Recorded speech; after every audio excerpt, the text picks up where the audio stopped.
I was talking to Nikki and I answered to what she was saying to us, and then I really just let her go down the flight of stairs. I have to live with that for the rest of my life.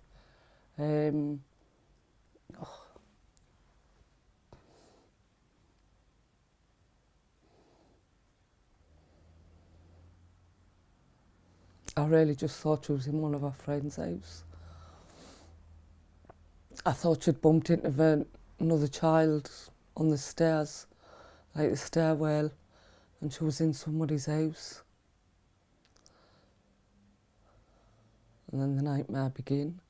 Nikki wasn't with her friends when Sharon let her go downstairs from her grandfather's flat to their own home. In the 13 minutes that Sharon was upstairs, Nikki had been taken by someone, taken by her killer. She was led away from the old Weargarth estate in Hendon on the night of the 7th of October 1992 and taken down steps at the side of the Boar's Head pub onto the riverside. Sharon and I walked the route her daughter took on the night she was murdered. 25 years ago, Nikki walked these exact streets with a man who would, later that night, at the end of this road, go on to stab her 37 times in the chest and beat her with a brick. Walking down the riverside and towards the old Exchange building, the last confirmed image of Nikki was taken on a CCTV camera, in this exact spot. A 30-second walk after that CCTV image, Nikki would reach the building where she was murdered.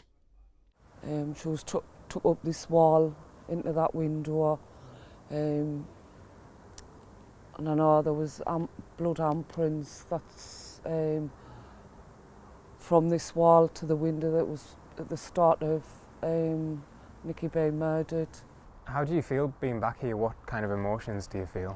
It's the anger. I've sat in the basement before night after night. I've walked around the building, crying. I've actually tried to commit suicide in the building myself. It's just horrendous at 25 years, and I'm still in the same situation. But today, 25 years on, hope. A press conference at Southwick Police Station with Sharon and her daughter, Nikki's sister Naomi, and the news that a £10,000 reward for information on Nikki's murder has been put forward by Crime Stoppers, and a revelation that police have new forensic results which could help the investigation.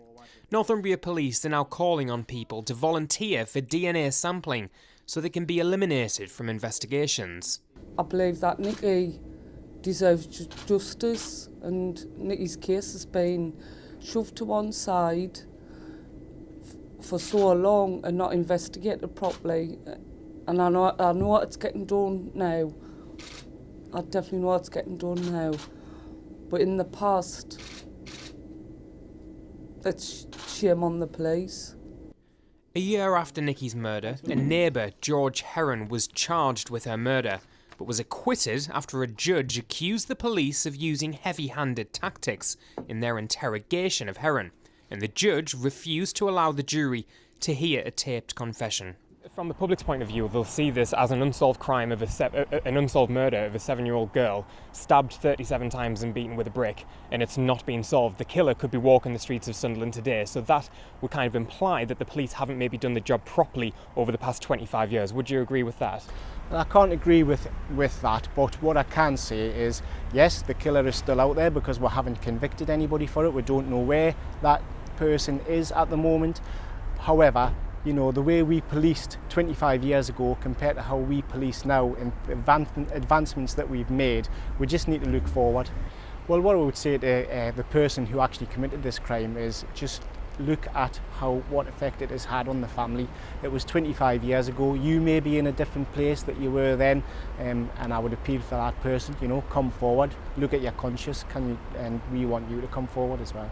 But now, with a dedicated team working round the clock solely on Nikki's murder, Sharon has confidence in the police once again. You lose your identity, which I'm not bothered by, because I'm Nikki Allen's mum and I'm proud to be, and I'll always fight for my daughter for justice.